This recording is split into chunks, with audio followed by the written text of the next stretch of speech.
Hello everyone, this is a quick review of chapter 6 VLANs.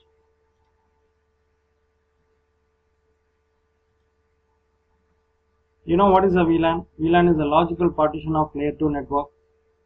A physical network is logically partitioned into multiple logical networks by using the VLAN. VLANs are created in a switch. Each VLAN is a broadcast domain. Hosts connected on the same VLAN which are not aware of the other VLAN existence. What are the benefits of VLAN? Here the benefits of VLANs are listed. Just go through the benefits of VLANs. Different types of VLANs are listed here. Default VLAN, data VLAN, native VLAN and management VLAN. Default VLAN which is known as VLAN 1. All the switch ports are member of the VLAN 1 by default. Data VLANs are commonly created for specific group of users or devices. They carry the user generated traffic. And native VLAN, this is the VLAN that carries all the untagged traffic. First we have to understand what is untagged traffic. Untagged traffic is a traffic that does not originate from any VLAN, and the native VLAN is VLAN 1 by default. Management VLAN, this is created to carry the network management traffic including SSH, SNMP, syslog. VLAN 1 is the default VLAN used for network management. VLAN trunk. What is VLAN trunk? A VLAN trunk is a point-to-point link that carries more than one VLAN. VLAN trunk is usually established between two switches or between a switch and a router. To manage the VLAN trunk, the Cisco IOS uses a protocol known as IEEE 802.1q. This is the protocol used by the Cisco IOS to manage the VLAN trunk. It is called as VLAN trunk protocol, VTP. So we should know what is the native VLAN. Native VLANs are used to manage the untagged traffic. That means if any VLAN sends a message, that is called as tagged traffic. If a PC does not belong to any VLAN, if it sends any message, it is called as the untagged traffic. So the untagged traffics are managed by the native VLAN. So VLAN implementation. There are two categories of VLANs are there: normal range VLAN and extended range VLAN. So what is normal range VLAN? If the VLAN ranges from 1 to 1005, then it is a normal range VLAN. The normal range VLANs are stored in the file VLAN.dat, which is available in the flash memory. If you see the VLANs 1002, 1002, 1003, 45, this VLANs, if you see, these VLANs are created automatically and you cannot delete these VLANs. Okay, what is the use of this VLANs? If you ask what is the use of this VLANs 1002, 1005, these are all reserved for token ring network, that is legacy token ring network, or FTDI VLAN, fiber distributed data interface VLAN. Right, now we come to the extended range VLAN. The extended range VLAN ranges from 1006 to 4096. The configurations are stored in the NVRAM, and the important thing about this is the VLAN trunking protocol. VTP does not learn the extended VLAN. This is very important point. You have to note down. Right, how to create the VLAN? If you want to create the VLAN, I want to create a VLAN. So this is the given scenario. I have asked to create a VLAN 20 in the switch 1. The name of the VLAN is student. How do you create this VLAN? To create this VLAN, you have to follow this. First, you have to create the VLAN 20. VLAN is created. Next, you have to assign a name for that. Name student. So the VLAN is successfully created in the switch. Next, we will look at here this scenario. Now look at this scenario. In this scenario, we are going to okay, two interfaces are there in switch 1. One is F01, one is F018.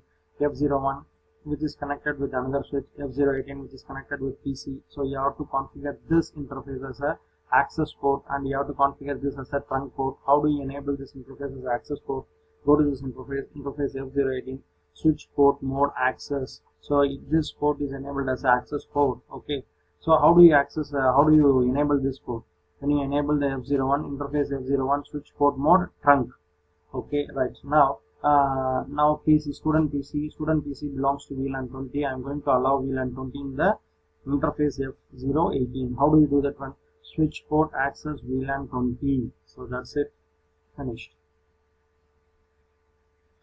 Now VLAN port membership. Okay, for example, you have assigned by mistake you have assigned the wrong VLAN in a wrong interface. in F018 you assigned the VLAN 20. Actually it's a mistake. You have to revoke that one. How do you do that one? Interface F018, and then you have to execute the command no switch port access VLAN. If you want to remove the VLAN assignment, you have to execute the command no switch port access VLAN. So this is the command. Please ensure that. Okay, how to remove the VLAN, right? The next thing, deleting the VLAN. For example, I want to delete. I have created a VLAN 20. Now I don't want that VLAN 20. I want to delete that VLAN. To delete that VLAN, you have to use the command no VLAN. So look at here. To delete the VLAN 20, you have to use the command no VLAN 20. Right? So for example, I have created many VLANs, VLAN 10, 20, 30, 40, like that. I have created many VLANs. I want to delete the entire VLAN. So if you want to delete the entire VLAN, no need to delete like this, delete VLAN 20, 30, like that. So you can, all the VLANs are stored in a file called VLAN.dat. If you delete this file, it is enough, all the VLANs will be deleted. To delete this file, you have to use the command delete VLAN.dat. So this is the command used to delete all the VLAN. Next thing is we are going to configure the trunk. First we will look at this scenario. In this we have VLAN 10, 20, 30 and then VLAN 99. Totally we have 3 data VLAN and 1 native VLAN are there. PC1 carries VLAN 10, PC2 carries VLAN 20, PC3 carries VLAN 30 data. Also we are going to have some native VLAN, that means the switch is going to forward the data from other PCs which are not connected in the any of the VLAN. Right, now you see this is a trunking. These are all the access links and this is a trunk link. The link between switch 2 and switch 1 of the trunk link, it is clearly given, it is a trunk link. You have to configure the interface F01 in switch 2 and interface F01 in switch 1 as a trunk port. Okay, how to do that configuration? Look at here. Now we are going to configure the switch 1 F01 as a trunk port. Now switch port mode trunk, right, done. In this switch port we are going to allow the native VLAN. For that, this is the command. Okay, switch port trunk native VLAN 99. You have to specifically tell that which is the native VLAN. Okay, so which is the native VLAN? The native VLAN is look at here, the native VLAN is 99. So when you configure the native VLAN, so you have to specify like this. Okay, you have to specify the switch port trunk native VLAN 99. So 99 is the native VLAN in this. 99 is VLAN 99 is going to carry the untagged traffic. So you have to specifically inform to the interface trunk port. Okay, then what are the VLAN you are going to allow in this trunk? You are going to allow VLAN 10, 20, 30 and 99. Switch port trunk allowed VLAN 10, 20, 30 and 99. So this is the command. Same thing is explained here. What are the common problems occur in the trunk? Okay, so the common problems are native VLAN mismatch and then trunk mode mismatch and then allowed VLAN mismatch.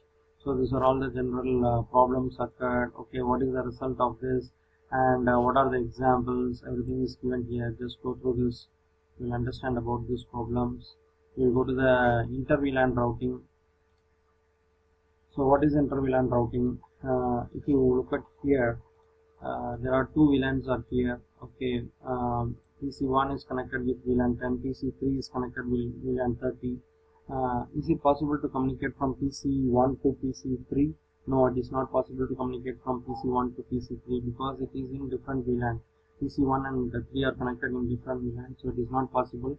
In this case, we need a support of the router. We have to configure the inter-VLAN routing in the router. When you once you configure the inter-VLAN routing in the router, then only this PC1 belongs to VLAN 10 will communicate with this PC3 belongs to VLAN 30.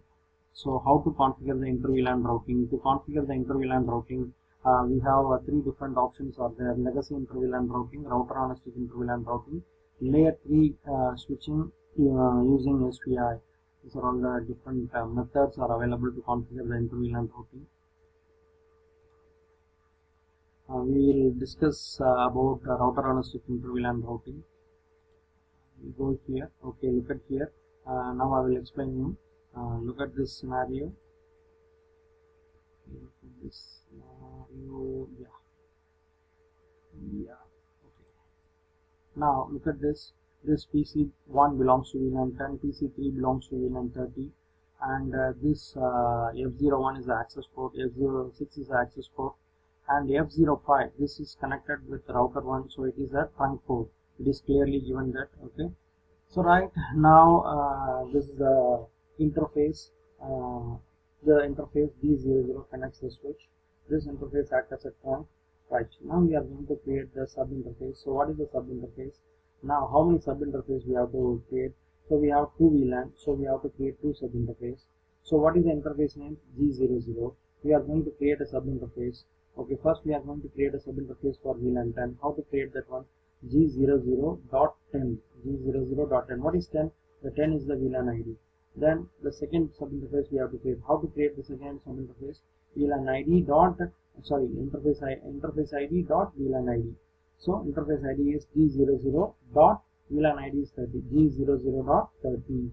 So in this way we are going to create two sub interface and we are going to assign the IP address. See, now I'll tell you. Now if you see this PC1, the PC1 belongs to the network 172.17.10.21. For G00 you have to assign the IP address from that network. 172.17.10.1 is assigned. If you see this PC3 belongs to the network 172.17.30.23. For the interface G00.30 we have to assign the network address from this network 172.17.30.1. that IP address is assigned. So simply you have to assign the IP address in the router. So if you do that one, first you have to create the sub interface. I'll tell you the next step. Right, once if you create the sub interface, then we will discuss the remaining steps. Okay, the sub interface is created. Now what we have to do? Okay, the next thing is we have to configure the encapsulation protocol.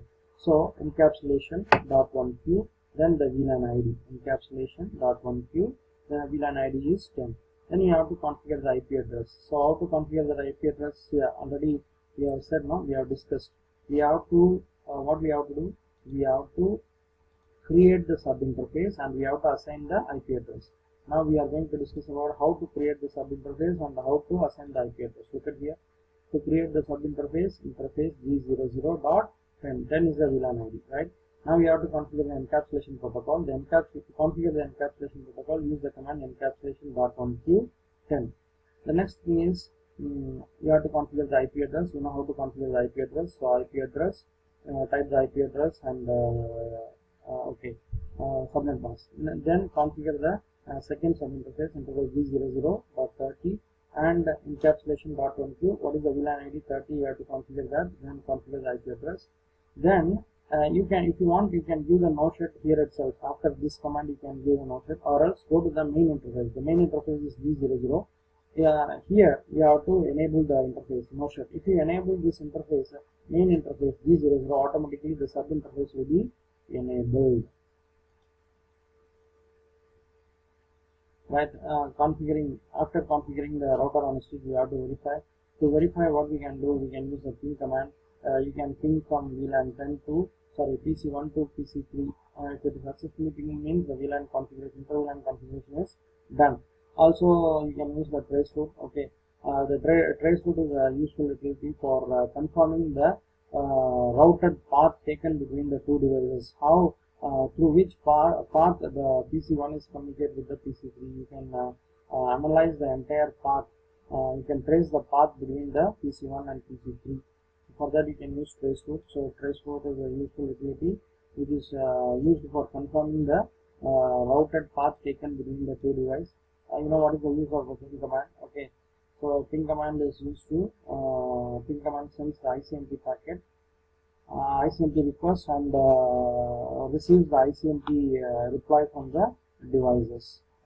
So if you see here, this is ping command. Okay, so that's all about this. Thank you.